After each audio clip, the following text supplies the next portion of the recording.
귀한 찬양 감사합니다.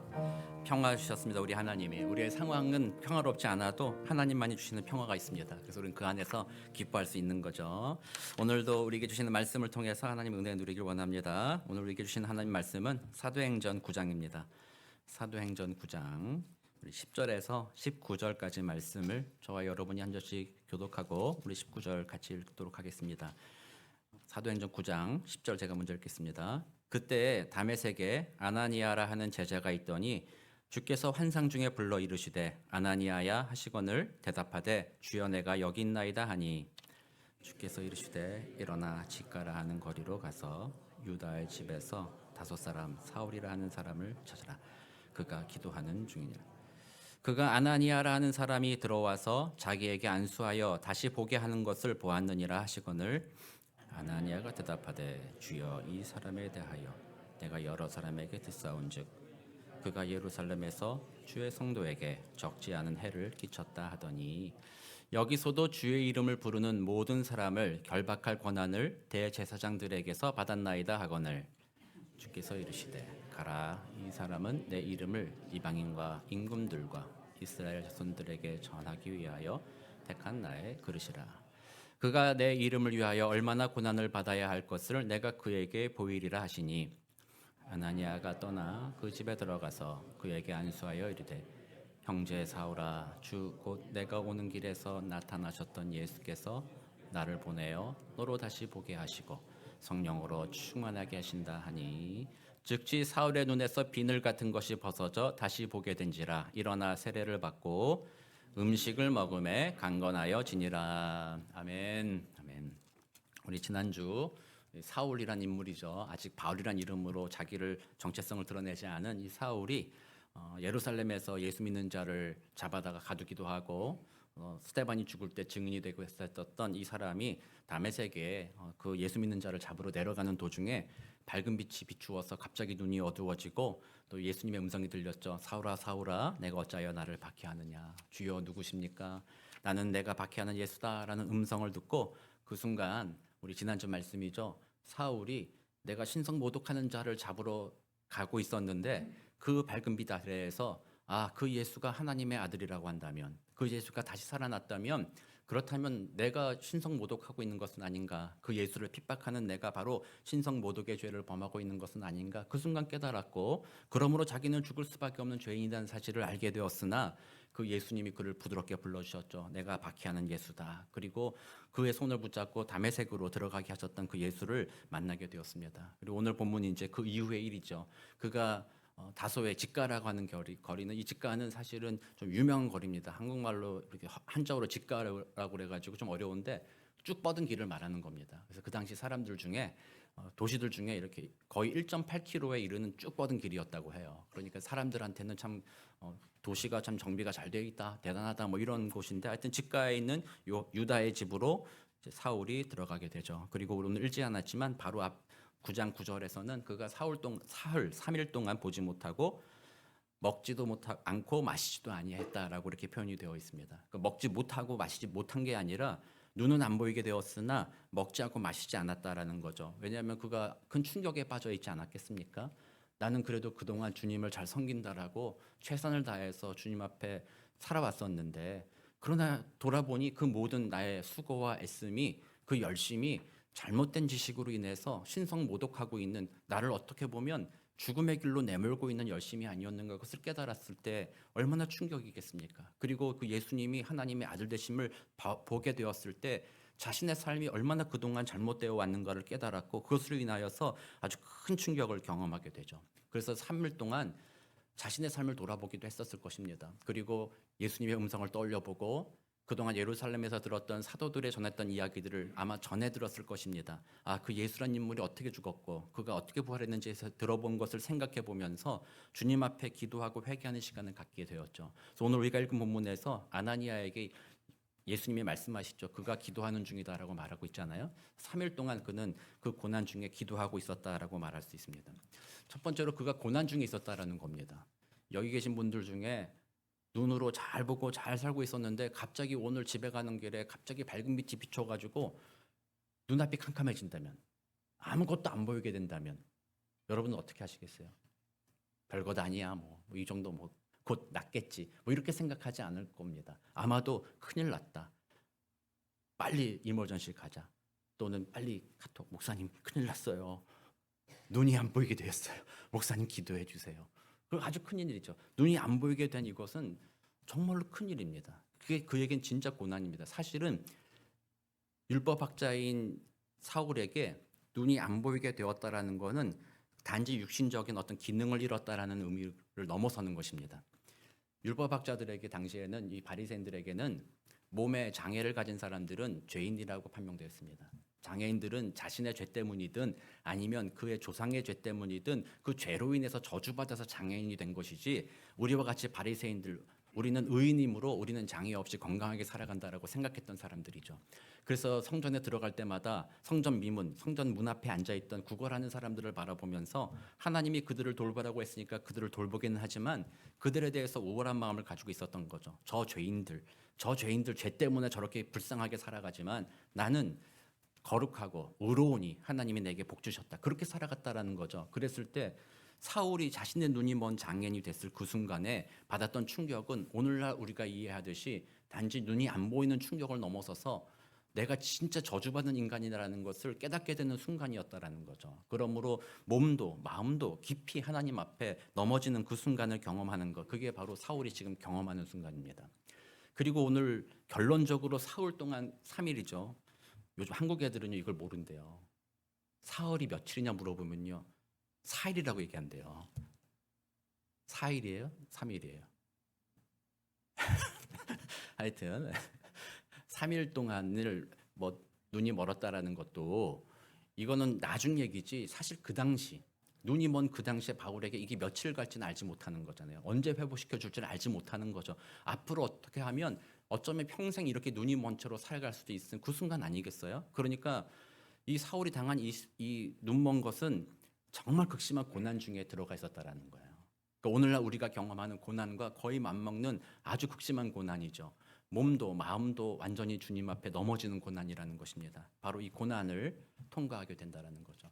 그리고 결국 아나니아를 통해서 하나님이 그들에게 기도해 줌으로 3일 만에 그 눈의 비늘 같은 것이 벗겨지더라. 그리고 다시 일어나서 음식을 먹고 강건해졌다라는 것이 이제 오늘의 내용이죠. 그래서 오늘의 이 내용을 통해서 우리에게 주시는 몇 가지 교훈 한번 생각해 볼 건데요. 첫 번째 교훈은요. 하나님은 택하신 백성들을 고난을 통해서 성장하게 하신다라는 겁니다. 고난을 통해서 양육하신다라는 것입니다. 고난 없이 성장하는 것은 없다라는 것이죠. 결국 이 바울도 잘못된 삶을 살아왔잖아요. 그냥 바뀌어줄 수도 있겠지만 이 고난의 순간을 통과하면서 자신의 죄악, 자신의 과거의 잘못에 대해서 완벽하게 회심하고 회개하는 그 시간을 거치겠다라는 거죠.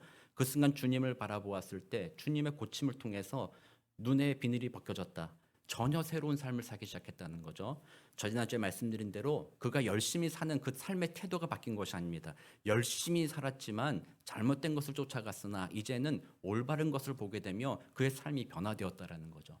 그래서 그의 나중의 삶은 어떻습니까? 감옥에 갇혀도 매를 맞아도 언제라도 주님의 뜻을 따라 살아가는 것을 기쁘게 여겼다라는 거죠. 고난도 감사하며 어떤 순간에서도 그리스도의 복음을 전하는 삶, 그리고 그것을 자신의 행복으로 여겼다라는 거죠. 그래서 옥중서신 빌립보서와 우리 에베소서 공부했지만 뭐라고 해요? 항상 기뻐하라고 얘기하잖아요. 그 모든 고난 앞에서도 기뻐하라. 기뻐할 수 있다. 그리스도인이 그럴 수 있다라고 얘기하잖아요. 그 고난을 거쳐가면서 사울은 그런 훈련들을 받았다라는 것이죠. 우리 세상적으로 말하더라도 고난이 없으면 성숙하지 않는다는 것을 우리는 너무나도 잘 알고 있습니다. 그러나 우리는 때때로 착각합니다.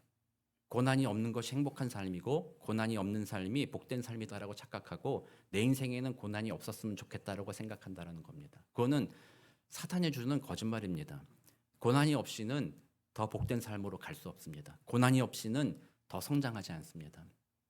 세상적인 사람들도 그런 이야기하죠. 먼저 우리 오늘 성경을 좀 여러 군데 살펴볼 텐데요. 성경은 곳곳에서 그 고난이 우리에게 유익하다는 이야기를 계속 던지고 있습니다.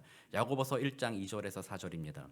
우리 같이 한번 읽어보겠습니다. 시작. 내 형제들아 너희가 여러 가지 시험을 당하거든 온전히 기쁘게 여기라. 이는 너희 믿음의 시련이 인내를 만들어내는 줄 너희가 알미라. 4절. 인내를 온전히 이루라. 이는 너희로 온전하고 구비하여 조금도 부족함이 없게 하려 함이라. 아멘. 야고보 사도가 말합니다. 너희에게 당하는 시험, 이 시험은 단지 어떤 유혹이 아닙니다. 어떤 좋은 것을 따라서 즐거움을 따라서 유혹하는 것뿐만이 아니라 우리에게 다가오는 고난이죠. 이렇게 고통을 줘도 넌 하나님을 믿겠니? 하나님이 선하고 좋으신 분이라면서 왜 너에게 고난이 다가오니? 그런 하나님을 믿을 수 있겠니라는 그런 고난 속에 다가오는 시험을 말하는 것이죠. 그러나 이 모든 시험을 기쁘게 여기라는 것입니다. 그리고 그 가운데 인내하라고 합니다. 그 고난이 결국 뭘 이룬다고요? 우리로 하여금 온전하게 한다라는 겁니다. 할렐루야. 우리 또 여러 구절들이 있습니다. 욥기에서도 그런 말이 나옵니다. 욥기 23장 10절입니다. 우리 너무나도 잘 아는 구절이죠. 같이 읽어보겠습니다. 시작. 그러나 내가 가는 길을 그가 아시나니 그가 나를 단련하신 후에는 내가 승군같이 되어 나오리라. 아멘. 와, 얼마나 놀라운 이야기입니까? 욥이 당한 고난, 저 단련은요, 그냥 우리가 당하는 고난하고는 비교가 되지 않을 정도잖아요. 그 사랑하는 모든 가족을 잃어버리고 자신의 부와 명성 모든 것을 잃어버리고 정말 길가에 나앉아 간지러운 가려운 몸을 돌로서 긁으면서 정말 사람들이 보기에 저런 가련한 인생이 있나 말하는 그 순간 그런 고난까지도 겪었지만 그가 고백하는 것은 바로 그것이죠. 나를 단련하신 후에 이 고난을 통과한 후에 내가 정금같이 나옵니다. 승군같이 나오게 하실 것입니다라는 그 믿음으로 이 고난이 내게 유익하다라는 고백을 하고 있는 것이죠. 베드로전서 4장 12절 13절 베드로 사도가 이렇게 얘기합니다. 같이 또 한번 읽어보겠습니다. 시작. 사랑하는 자들아 너희를 연단하려고 오는 불시험을 이상한 일 당하는 것 같이 이상히 여기지 말고 오히려 너희가 그리스도의 고난에 참여하는 것으로 즐거워하라. 이는 그의 영광을 나타내실 때 너희로 즐거워하고 기뻐하게 하려 함이라. 아멘. 베드로 사도도 분명하게 얘기하지 않습니까? 너희를 연단하고 오는 그냥 시험도 아니고요. 불시험이랍니다. 불시험. 우리들의 마음을 뜨겁게 태워버리는 정말 우리가 도저히 견딜 수 없을 만큼 당하는 그 고난의 일들을 당하는 것을 이상한 일 당하는 것으로 생각하지 말라는 겁니다. 이건 진리입니다. 인생의 고난이라는 것이 이상한 일이 아닙니다. 인생은 늘 고난이 있습니다. 진짜 이상한 일은 뭐예요? 고난이 없는 게 이상한 일이죠.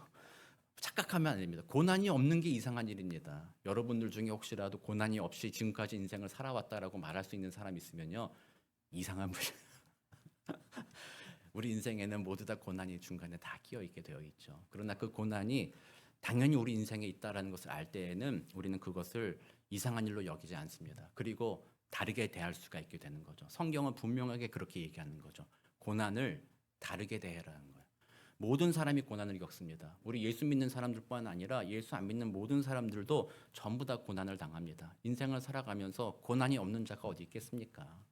겉으로는 순탄해 보이고 평안해 보인다 할지라도 결국에는 어디로 갑니까? 마지막 죽음의 순간, 그건 우리에게 큰 고난이지 않겠습니까? 그 이후로 내가 어디로 가게 될지 무엇을 하게 될지 알지 못하고 사랑하는 사람과 헤어지게 되는 그 고난, 우리는 그 큰 고난 앞에 우리는 언젠가 막다트리게 될 것이라는 거죠. 그렇게 보면 우리들에게 인생은 고난이란 늘 있어 왔다라는 것입니다. 그리고 성경은 말합니다. 그 고난을 기뻐하라고, 고난을 다르게 보라고 얘기하는 것이죠. 사실 세상 사람들도 이 진리를 아는 사람들은 이렇게 얘기 많이 합니다. 이제 화요일 우리가 인문학과 기독교 신앙 이번 주에 이제 에피쿠로스와 스토아 학파 얘기를 할 거예요. 여러분도 혹시라도 그동안 안 왔지만 이번 주 한번 와 보세요. 약장수처럼 얘기하죠. 에피쿠로스와 스토아는 성경을 이해하는데 우리 신앙을 이해하는 데도 도움이 되고요. 오늘날 세대를 이해하는 데도 큰 도움이 돼요. 그래서 어떻게 보면 크게 큰 줄기를 보면요. 오늘날 우리들의 삶은 에피쿠로스적이거나 아니면 스토아적으로 살아가고 있어요. 그걸 우리가 잘 이해할 필요가 있습니다. 근데 어쨌든 그 스토아 학파 중에 여러 중요한 인물들이 있는데 마르쿠스 아우렐리우스라는 인물이 있어요. 이 사람은 황제거든요. 그러니까 박스 로마나 로마의 대평화 시절에 5현제 5명의 현명한 황제가 있는데 그 중에 마지막 황제입니다. 마르쿠스 아우렐리우스. 근데 이 사람이 스토아 철학자였어요. 그래서 명상록이라는 책도 쓰고 상당히 존경받는 인물이었어요. 근데 이 사람이 스토아 학파의 철학자이기 때문에 그가 남긴 말이 이런 게 있어요. 불행은 인간의 영혼을 단련하는 도구다라고 얘기해요. 우리의 인간에게 다가오는 여러 가지 불행과 고난이라는 것은 무익하거나 우리를 망하게 하는 것이 아니다라는 거죠. 오히려 그 불행이라는 것이 우리들의 영혼을 단련하여서 진리 가운데 나가게 한다. 그러므로 우리에게 유익한 것이다라고 그 사람도 얘기했어요. 얼마나 성경적입니까? 제가 늘 말씀드리지만 인문학이라든지 세상의 철학은 결국 말 막 하다가 결국 그 끝에 결론은 어디로 간다고요? 성경으로 가게 돼 있어. 말씀으로 가게 돼 있어. 말씀이 진리이기 때문에. 또 그다음 우리 여러분들께 말씀드릴 수 있는 사람 중에 헬렌 켈러 이런 사람들. 헬렌 켈러도 잘하잖아요. 여러 고난을 당했잖아요. 어떻게 상상을 못하죠? 그 사람은 외부 세계와 완전히 단절된 인물이잖아요. 눈도 안 보이고 말도 못하고 귀도 안 들리는 그런 사람이잖아요. 감각으로서만 세상과 소통하는 그런 사람인데 그 사람이 나중에 그런 얘기도 하죠. 고난은 종종 평범한 사람을 비범한 운명으로 준비시킨다라고 얘기하기도 합니다. 그리고 여러분들이 이제 제가 너무 자주 얘기해서 또 그 얘기하냐 할 수도 있겠지만 빅터 프랭클이라는 사람 무슨 책을 썼죠? 이러니까 계속 얘기해도 된다고 제가. 이러니까 반복해도 되는 거예요. 빅터 프랭클의 죽음의 수용소라는 책이죠. 이 사람은 의사였는데 아우슈비츠 수용소에 gat혔잖아요. 거기서 죽을 뻔하잖아요. 그렇지만 결국 거기서 살아남고 나와서 그가 그 경험을 살려서 쓴 책이 죽음의 수용소고 그가 개발한 치료법이 로고테라피라는 거예요. 그러니까 사람들이 고난을 당했을 때에도 그 삶의 의미를 가진 사람은 견디고 고난을 이긴다라는 거예요. 아우슈비츠에서 죽는 사람들 보니까 건강한 사람이 죽는 게 아니었어요. 약한 사람이 죽는 게 아니었어요. 건강한 사람이었는데 어느 날인가 삶의 의미를 잃어버린 거죠. 내가 오늘 살아남으면 뭐 하나? 내일 죽을 텐데. 그럼 뭐 하나? 이런 마음을 가진 사람이 삶을 놔버리는 거예요. 삶을 놔버리니까 점점 건강이 나빠져서 결국엔 죽임을 당하더라. 그러나 빌빌대고 골골하고 힘겨워도 끝까지 의미를 가지고 견디는 사람은 그 모든 고난을 이겨내더라. 그렇게 말한 사람이 이 사람이거든요. 그래서 삶의 의미가 인간에 있어서 가장 중요하다고 얘기해요. 삶이 무미건조하고 힘겹다 이러면 그거는 삶의 의미를 잃어버렸기 때문이다. 그래서 이 사람의 치료법이 그 삶의 의미를 확인해 주자는 그런 치료법인데 그 사람이 이런 얘기를 해요. 고통 속에서 삶의 의미를 찾는다면 우리는 어떤 상황도 견딜 수 있다. 아우슈비츠 수용소에서 그 죽음의 순간 한순간도 마음을 놓을 수 없는 그 순간에도 이 사람은 삶의 의미를 찾았다라는 거예요. 이 사람의 삶의 의미는 그거였어. 나 여기 나가면 나중에 이 경험 가지고 책을 꼭 쓸 거야. 그걸 잃어버리지 않았다라는 거죠. 그래서 이 모든 과정이 의미가 있는 거예요. 수용소에 갇혀 있어도 의미가 있는 거예요. 나중에 이거 가지고 책 쓸 거니까. 그러니까 자기는 견뎠다라는 거예요. 그리고 그 일을 견디고 났더니 세상이 이제 자유롭게 돼도 여기서 당하는 고난은 얼마나 우습겠어요. 죽음의 수용소에 당한 고난에 비하면 거의 뭐 아무것도 아닌 거죠. 그러므로 어떤 상황도 견딜 수 있게 한다. 그래서 이 사람의 전체 요지는 결국 뭐예요? 고난이라는 것이 우리에게 무익하지 않다라는 거예요. 고난이란 우리에게 유익할 수 있다. 그래서 세상 사람들도 그렇고 성경도 그렇고 인간에겐 고난이 닥쳐 있다라는 것을 우리는 기억할 필요가 있다라는 거예요. 그러나 중요한 문제는 그겁니다. 모두가 고난을 겪지만 모두가 그 고난을 통해서 성숙하진 않는다라는 것을 기억해야 돼요. 어떤 사람은 고난 중에서 오히려 뒤로 물러나는 사람들이 있죠. 아까 말씀드린 대로 죽음의 수용소에서 그 고난 때문에 삶을 포기하는 사람들이 있는 것처럼 그리스도인들도 모두가 고난을 같이 겪기도 하지만 어떤 사람은 그 고난 때문에 어떻게 해요? 믿음을 저버리는 사람들이 있잖아요. 아니 저 좋으신 하나님이 제가 예전에 수단에 갔을 때도 그런 일들이 있었어요. 아프리카 수단에 물이 없어가지고 애들이 막 죽는단 말이에요. 그런 걸 보면서 어머니가 울부짖는 거예요. 선하신 하나님이 있다면 어떻게 이렇게 악한 상황을 내버려 둡니까? 이 고난 앞에 우리는 어떻게 해야 됩니까? 라고 울부짖는 그분들, 그런 분들도 있었어요. 근데 그런 고난 앞에 어떤 사람들은 하나님에 대해서 불신하는 거죠. 그러므로 고난 앞에 무너지는 사람들도 있습니다. 그러나 어떤 사람들은 그런 극심한 고난 앞에서도 하나님을 붙잡는 사람들이 있습니다. 그럼에도 불구하고 하나님은 계시지요. 이 모든 고통 끝에는 하나님이 반드시 회복하실 것을 내가 믿습니다라는 그런 믿음으로 고백하는 사람들, 그런 사람들은 고난 중에서도 구별됩니다. 고난 중에서 그 사람은 반드시 살아남고 고난 중에서 반드시 그는 성장을 경험하게 됩니다. 그리고 그 과정을 통해서 결국 하나님이 원하시는 귀중한 일들을 감당하는 주님의 백성으로 변화되어 간다라는 것입니다. 그러므로 사는 성도 여러분들 삶의 고난이 없을 수가 없을 것입니다. 여러분들 다가온 고난이 있다면 내가 그 고난을 어떻게 보는지를 돌아보아야 됩니다. 먼저 고난에 대해서 고민해 봐야 됩니다. 많은 분들이 고난당하면요 감정에 휩쓸립니다. 너무 힘드니까 이 고난이 내게 왜 왔나 너무 힘드니까 감정에 휩쓸려가지고 분노합니다. 그리고 부인하기 시작하고 그리고 나중에는 불만하기 시작하고 이렇게 감정적으로 처리하는데요. 사실 고난 잘 생각해 봐야 됩니다. 어제 토요일 새벽 예배 때 제가 말씀드렸지만 고난의 대부분은 왜 생기는 겁니까? 자기가 자초한 거예요. 그거 잊어버리면 안 됩니다. 고난의 대부분은 자기가 잘못해서 온 것이지 자기가 잘했다고 해서 고난이 오는 경우는 드물다라는 거예요. 우리가 건강 안 좋은 이유는 뭐예요? 안 먹어야 되는 거 자꾸 먹고 먹어야 되는 건 안 먹고 자기가 잘못한 건 아닙니까? 그런 것으로 인해서 우리의 병이 오는 것이고, 그래서 대부분 가만히 살펴보면 내가 일해야 되는데 일하지 않고 일확천금을 노리고 함부로 막 일하고, 그래서 소득이 없으니까 가난한 건데, 가난한 이 순간을 그저 나는 주를 위해 고난받는다라고 그렇게 생각하고 있는 거예요. 그래가지고 막 그 순간에 막 주님 앞에 기도하는 거죠. 하나님 분하게 불평하고, 왜 고난을 줍니까 하나님? 빨리 고난에서 건져 주십시오 이렇게 얘기하고, 자신의 삶을 돌아보지 않았기 때문에 전혀 변하지 않고 기적만을 바라는 거죠. 그런 소망을 가진 사람들이 계속 기도받는데 따라다니고 막 그렇게 하면서 자기는 뭔가 더 영적인 것 같고 뭔가 이 다른 사람들에 비해 뛰어난 것 같고, 그렇게 잘못된 소망을 가지고 있는 거죠. 먼저 자신을 돌아봐야 됩니다. 가만히 생각해 보면 내가 자초한 고난이 대부분이라는 거예요. 사실 오늘 사울도 자기가 자초한 거예요. 자기가 잘못된 길로 가서 하나님 앞에 예수를 핍박했잖아요. 그러니까 자기가 그런 하나님 앞에 징계를 받는 것 아니겠습니까? 그러니까 자기가 잘못으로 인해서 고난이 온다. 첫 번째 알아야 돼요. 그러면 그걸 깨달으면 어떻게 해야 돼요? 회개하고 돌이켜야죠. 그렇게 기도해야 돼요. 그래서 오늘 우리가 잘못된 일을 내가 어떤 자초한 일로 인해 고난을 당한다 이러면 생각해보니 내 잘못이었어.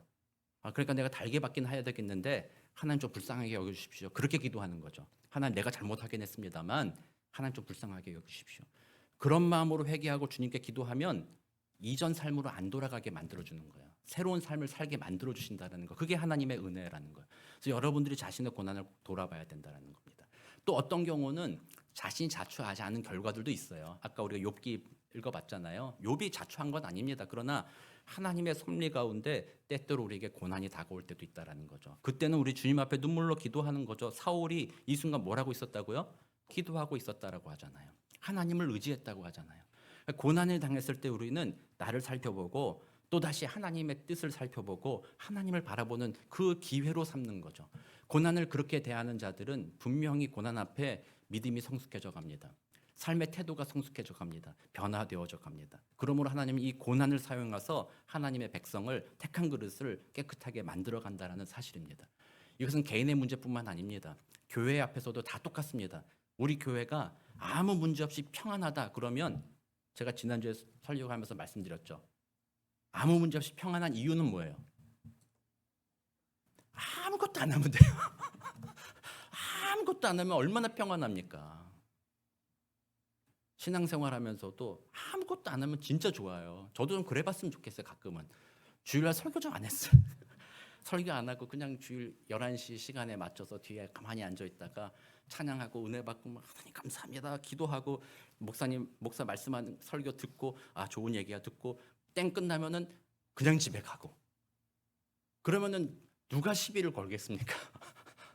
아무 문제 없잖아요. 그렇다면 그 생활이 어떻게 돼요? 맨날 그렇게 살겠죠. 변화가 없어요. 성장이 없죠. 그냥 그렇게 살아가는 거예요. 그러나 하나님의 은혜를 힘입고 우리가 성장하여서 이 땅에서 이 바울과 같이 우리는 정말 잘 붙잡아야 됩니다. 그 고난을 통과해서 인생이 잘 풀리는 평안이 아닙니다. 아까 우리 내가 찬양 불렀던 것처럼 바울과 같이 매맞고, 원래 안 그래도 되잖아요. 얼마나 촉망받는 인물이라고 했어요.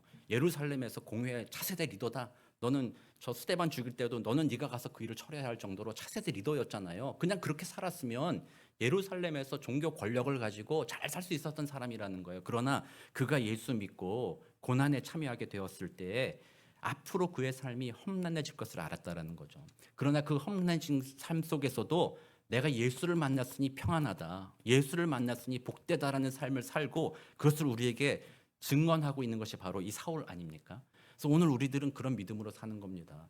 좀 고난을 감내하는 겁니다. 예수 믿는다는 것에 고난을 감내해야 되는 것입니다.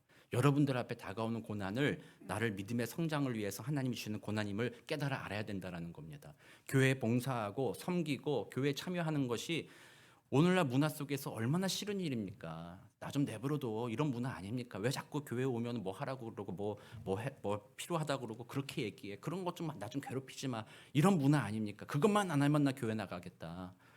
교회 처음 나오신 분들은 우리는 그렇게 대해줘야 돼요. 여러분들 알아야 돼요. 교회 처음 나온 분한테도 오늘 메시지를 가지고 고난을 받으셔야 됩니다. 그래야 성장합니다. 그러면은 그분은 아예 넘어진다는 거예요. 그러니까 교회 처음 나오신 분들한테는 여러분들이 가만히 내버려둬야 돼요. 뭐 하라고 하지 마세요. 새벽 예배 나와라, 뭐 식당 봉사해라, 뭐 해라 이런 얘기를 교회 처음 오신 분들에게는 아무것도 하지 마세요. 그냥 하나님의 은혜를 힘입도록 기도해 주는 거죠. 사랑으로 보살펴주고 기도해 주는 겁니다. 그렇게 하다 보면 주일 예배 나오잖아요. 그러면 나와서 말씀을 들어야 뭔가 깨달아지고 변화가 일어나기 시작하잖아요. 근데 안 나온다는 거 자꾸 그렇게 하면은 그런 말씀 들을 기회도 사라져 버려서 변화의 기회까지 모두 포기하니까요. 교회 처음 나왔다 이런 분들은요. 그냥 가만히 내버려 주세요. 알겠죠? 좀 이상한 짓 해도 내버려 주세요. 좀 이상한 짓 해도 내 마음에 안 드는 일을 해도 그럴 수 있지. 기다려 주자. 언제까지요? 죽을 때까지. 죽을 때까지 좀 기다려줘 보세요. 어차피 내가 하는 일 아니잖아요. 그렇게 하다 보면 어느 순간인가 하나님이 그들의 마음을 만져서 변화시켜 준다는 거예요. 부흥의 역사는 그렇게 하나님의 은혜로 일어나는 거죠. 그러나 처음 오는 사람은 그렇게 하지만 이제 신앙생활하며 교회 직분을 받고 내가 정말 주님 앞에 쓰임 받기를 원한다. 그 은혜를 감격을 누린 사람이라면 고난 오는 것을 기뻐해야 돼요. 내 인생 고난이 없는 걸 불편하게 여겨야 돼요. 오히려 고난이 없는 게 이상하다 생각해야 되는 거예요. 나 왜 고난이 없지? 그러면 내가 하나님 뜻대로 살고 있는 건가? 그걸 고민해 봐야 되는 거예요. 그러므로 하나님은 우리로 하여금 고난을 겪게 하신다. 그리고 고난을 통하여 성장하게 하신다. 그러므로 우리 교회 성도님들은 그 고난 가운데 기뻐하실 수 있게 되기를 주의 이름으로 축복합니다. 그리고 그 고난을 통과하여 정금과 같이 나오셔서 정말 세상이 감당치 못할 믿음의 사람으로 변화되시기를 주의 이름으로 축복합니다. 말씀을 여기서 마치고 싶지만 하나만 더 얘기할 거예요. 신학교에서 이거 하지 말라고 배웠어요. 설교할 때 다 끝난 다음에 하나만 더 얘기하죠. 이렇게 하지 말라고 그랬거든요. 근데 어쩔 수 없어요. 오늘 해야 돼요. 아나니아 얘기를 안 할 수가 없으니까. 사울이 고난을 겪고 있잖아요. 그때 하나님은 사울 위해서 아나니아라는 사람을 준비했어요. 근데 아나니아한테 가서 그에게 안수하라고 하는 것은 사울을 위한 것이 아니었다는 거예요. 우리는 그걸 잘 알아야 돼요. 사울을 위해서 하나님이 아나니아를 보낸 게 아닙니다. 왜요? 눈멀게 한 것도 하나님이잖아요. 갑자기 밝은빛 비춰 눈멀게 했잖아요. 누가 눈멀게 했어요? 하나님이 눈멀게 했잖아요. 그러면 눈뜨게 하는 일도 누가 해야 돼요? 하나님이 할 수 있잖아요. 그냥 눈 떠라 이러면 되잖아요. 사울이 기도하고 있으니까 야 기도 한 30분만 해봐라. 하다가 눈 딱 뜨면 그 다음에 보일 거야. 뭐 이렇게 할 수 있는 게 하나님 아니겠어요? 근데 하나님이 그렇게 안 하셨다라는 거예요. 오히려 아나니아는 사람을 꼭 통해서 네가 가라 이렇게 얘기한 거죠. 아나니아는 또 뭐라고 했어요? 왜 제가 갑니까? 저 사람이 어떤 인물인데요? 예수 믿는 사람들 잡아 죽이려고 하는 그런 인물 아닙니까? 제가 소문을 다 듣고 있습니다. 사울이 전도 유망한 예루살렘의 젊은 지도자였기 때문에 유대인들에게는 다 알려진 인물이었나 봐요. 그러니까 저 사람이 그런 일을 하는 인간인 것을 내가 알고 있습니다. 그 사람한테 무슨 내가 가서 안수를 합니까? 안 됩니다 했을 때 주님께서 그는 내가 택한 그릇이니 네가 가라 이렇게 얘기하잖아요. 결국 사울의 눈을 뜨게 하는 것은 하나님이 어떤 방법으로든 할 수 있었다라는 거예요. 그렇지만 하나님이 원하는 것은 아나니아 네가 가서 그의 고난에 참여하라는 거죠. 네가 고난에 참여해 봐라. 그리고 이 고난을 통해서 네가 동참할 때 너도 깨닫는다. 봐라 이 사울과 같은 신성 모독한 인간, 예수 믿는 자를 잡아 죽였던 그 인간도 하나님은 사랑하시는구나. 그리고 그런 인간이라 할지라도 하나님은 변화시키는구나. 그것을 네가 보아라. 그러므로 이제 더 이상 너도 율법에 사로잡히지 말고 너도 그리스도의 복음, 하나님의 능력이 사람을 어떻게 변화시키시는지 너도 깨달아라라고 하는 거예요. 그래서 결국 아나니아를 보낸 건 누구를 위한 거예요? 사울이 아니라 아나니아를 위한 것이고 아나니아와 함께하는 교회 공동체를 위한 하나님의 뜻이었다는 거예요. 자, 이렇게 본다면 여기 계신 여러분들 중에 개인적으로 고난 겪는 분들 있으시잖아요. 그분들은 사울같이 생각하는 겁니다. 고난을 통해서 하나님이 나를 어떻게 성장시키실까 기대하고 하나님을 더 신뢰하는 믿음으로 고난을 받아들이신다면 그 고난이 여러분들에게 진정한 유익이 될 것입니다. 정말 평강과 기쁨의 길로 인도할 것입니다. 그러나 여러분들 중에 고난이 없으신 분들이라면 주변에 고난 겪는 자들에게 찾아가시기 바랍니다. 그들과 함께 있으시기를 바라요. 그들의 고난을 함께 아파해주고 그 고난 앞에 함께 기도해 줄 수 있는 사람 됐으면 좋겠어요. 여러분들이 고난을 도와주라고 해서 제가 여러분들 앞에 큰 돈 내거나 큰 일을 벌여라 그런 것을 요구하는 것은 아닙니다. 오늘 아나니아와 같이 이 정도만 해도 되는 것이죠. 가서 기도해 주는 거죠. 당신의 고난을 나도 이해하겠습니다. 하나님이 나더러 당신에게 가서 기도해 주라고 했으니 나도 기도하러 왔습니다. 이런 방식으로라도, 또는 주중에 텍스트라도 한번 하고 전화라도 한번 하고 뭐 그런 방식으로라도 그들의 고난에 참여하는 것. 하나님이 이 교회 아나니아를 통해서 교회의 올바른 태도가 무엇인지를 알려주시는 것은 성도가 고난당할 때 그 고난을 옆에서 지지해주고 같이 있어주는 그런 공동체가 되라라고, 그런 의미로서 아나니아를 보내주신 것이죠. 그래서 우리 교회가 좀 그런 공동체가 되어야 합니다. 친한 사람이 고난당할 때에 위로하는 것은 누구나 합니다. 당연히 누구나 하지 않겠어요? 나랑 제일 친한 친구가 고통 중에 있으면 나 몰라라 하는 사람이 어디 있겠어요? 예수 안 믿는 사람, 심지어 악인이라 할지라도 자신의 자녀나 가까운 사람이 고난당하면 친구처럼 지내잖아요. 근데 오늘 아나니아는 뭐예요? 원수와 같은 사람 아니겠어요? 걔한테 가라는 거죠. 위로해 주라는 거죠. 그럼 교회에서는 어떻게 되겠어요? 오늘 우리에게 말씀하시는 게 뭐예요? 가까이 지내는 친한 사람한테만 가서 고난에 동참해라. 네가 미워하고 싫은 사람이 있다면 쌤통으로 여겨라. 그런 말 아니잖아요. 오히려 네가 미워하는 자가 있다면 그를 위하여 기도해라. 로마서 보겠습니다. 로마서 12장 14절 15절 같이 읽겠습니다. 시작. 너희를 박해하는 자를 축복하라. 축복하고 저주하지 말라. 즐거워하는 자들과 함께 즐거워하고 우는 자들과 함께 울라. 바울이 쓴 글입니다. 자기 얘기한 거예요. 너희를 박해하는 자가 누구예요? 자기였잖아요. 지금 뭐 다른 박해한 자 얘기하기도 하겠지만 결국 자기의 경험이에요. 내가 너희를 박해했었으나 봐라, 하나님의 은혜로 내가 이렇게 변화되지 않았냐. 그러니까 너희를 박해하는 자를 축복해라. 축복하고 저주하지 말아라. 그리고 즐거워하는 자들과 함께 즐거워하고 우는 자들과 함께 울어라. 이것을 통해서 고난을 함께 겪고 함께 성장해 간다라고 이야기하고 있는 거 아닙니까? 그러므로 저는 좀 생각을 해보니까 그래요. 제가 여러분들 성도님들 중에 고난당하고 어려움 당하는 분들에게 안부 연락 드리잖아요. 그건 당연히 해야 될 일이죠. 별로 감동이 없어요. 그러시잖아요. 제가 하는 걸 별로 감동이 없어. 근데 평소에 나랑 말도 안 했던 사람이야. 나랑 별로 관계도 없던 사람이야. 근데 어떻게든 그 소식을 듣더니 내게 연락을 해줬어. 그게 얼마나 감격한 일입니까? 저 사람이 나를 평소에 나하고 인사도 안 하고 눈도 안 마주쳐가지고 나를 별로 안 좋아하는 줄 알았는데 저 사람이 나에게 관심이 있었다니, 나를 위해서 기도한다니, 그게 얼마나 그 사람에게 위로가 되겠습니까? 그게 오늘 아나니아를 통해서 우리 교회에게 주시는 하나님의 은혜 아닙니까? 그래서 여러분들이 나 몰라라 하면 안 됩니다. 고난당하는 이들이 있다면 여러분들이 혹시 여러분들 마음에 고난당한 지체를 케어하는 일들이 나에게는 가장 멀리 있는 일이야, 그건 내가 할 일이 아니야라고 생각한다면 그 사람이 그 일을 할 사람이에요. 무슨 말인지 아시겠어요? 여러분들이 그렇게 다른 사람을 고난 가운데 위로하는, 그 고난에 동참하라는 거예요. 그게 하나님께서 아나니아를 통해서 교회 공동체에 보여주신 것입니다. 결국 그리고 어떻게 된다고요? 고난에 동참함으로 사울도 눈이 벗겨져서 음식을 먹고 힘을 얻어서 그 고난 중에 성장하잖아요. 이제 다음으로 살펴보겠지만 사울은 이제 복음 전도자가 되잖아요. 동시에 아나니아도 변화됐잖아요. 하나님은 이렇게 일하시는구나. 그래서 공동체가 함께 성장하게 된다라는 거예요. 고난 중에 함께 동참하면 함께 성장하지만 고난 중에 외면하면 공동체는 성장하지 않아요. 개인은 성장할지도 몰라요. 그러나 공동체는 무너져 간다라는 거죠. 그러므로 우리 교회에 여러분들이 생각해 보아야 됩니다. 토렌 선한 목자 교회가 정말 하나님의 세우는 교회, 성도의 아름다운 교제가 있으며 이곳에서 하나님의 고난을 함께 경험하고 함께 성장하기를 원하는 교회라고 한다면 고난당하는 여러분들의 지체들에 대해서 여러분들이 마음을 써야 된다는 거죠. 어려운 일 아니잖아요.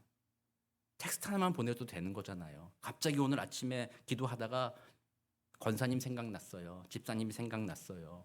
그래서 내가 많은 건 못 해드리지만 내가 마음을 쓰고 기도하고 있습니다. 한마디 해주는 거, 그게 얼마나 어려운 일이겠습니까? 별로 크게 어려운 일들이 아니잖아요. 우리는 그런 은혜들을 함께 누리는 자들이 되어가는 것입니다. 그럼으로써 믿음의 공동체가 함께 성장해 가는 것입니다. 고난 앞에서 하나님의 은혜를 기대하는 여러분 되시기 바랍니다. 고난을 겪고 계신 분들이라면 주님의 뜻을 찾고 주님을 더 가까이 가시기를 원하고요. 또 옆에 있는 지체가 고난당하고 있다면 그들에게 손을 내밀 수 있는 우리들이 되기를 원합니다. 그래서 함께 울고 함께 즐거워하며 함께 몸된 주님의 공동체를 함께 이루어가고 성숙한 공동체가 되어서 저 사랑 없는 세상에 대하여 그리스도의 진실한 사랑을 보여주는 복된 저와 여러분 또 우리 교회가 되기를 우리 구주 예수 그리스도의 이름으로 축복합니다. 이게 기도하겠습니다. 사랑과 은혜가 많으신 아버지 하나님, 하나님의 택한 그릇은 고난을 겪게 하십니다. 수많은 사람들도 고난을 겪지만 의미 없는 고난을 겪는 경우들이 얼마나 많이 있습니까? 그 고난으로 오히려 뒤로 후퇴하고 무너지는 경우들도 얼마나 많이 있습니까? 그러나 하나님의 택한 그릇은 그 고난 중에서도 무너지지 않습니다. 하나님을 바라봅니다. 하나님이 일하실 것을 기대합니다. 기도하며 주님 앞에 더 가까이 나아갑니다. 그랬을 때 하나님은 반드시 그 고난을 거쳐 정금같이 나오게 하십니다. 모든 고난과 아픔을 이길 수 있는 하나님의 거룩한 백성으로 우리를 변화시켜 주십니다. 혹시라도 우리 가운데 고난을 겪고 있는 지체들이 있다면 이 믿음 가지고 하나님을 더욱 의지하게 하여 주옵소서. 그 고난의 순간 지금은 너무나도 힘겹고 어렵지만 그러나 하나님의 선한 인도하심을 기억하여 인내로서 그 고난을 지나가도록 주님 도와주옵소서. 또한 사랑하는 우리 토렌 선한 목적의 모든 성도님들은 주변에 있는 지체들의 고난을 외면하지 않게 하옵소서. 그들의 고난에 함께 동참하는 우리들 되기를 원합니다. 함께 즐거워하고 함께 웃으며 고난에 동참할 때 우리 온 교회가 함께 믿음의 성숙을 이루어가는 복된 공동체가 되도록 주님 도와 주옵소서. 감사드리며 살아계신 우리 구주 예수 그리스도의 이름으로 기도드립니다. 아멘.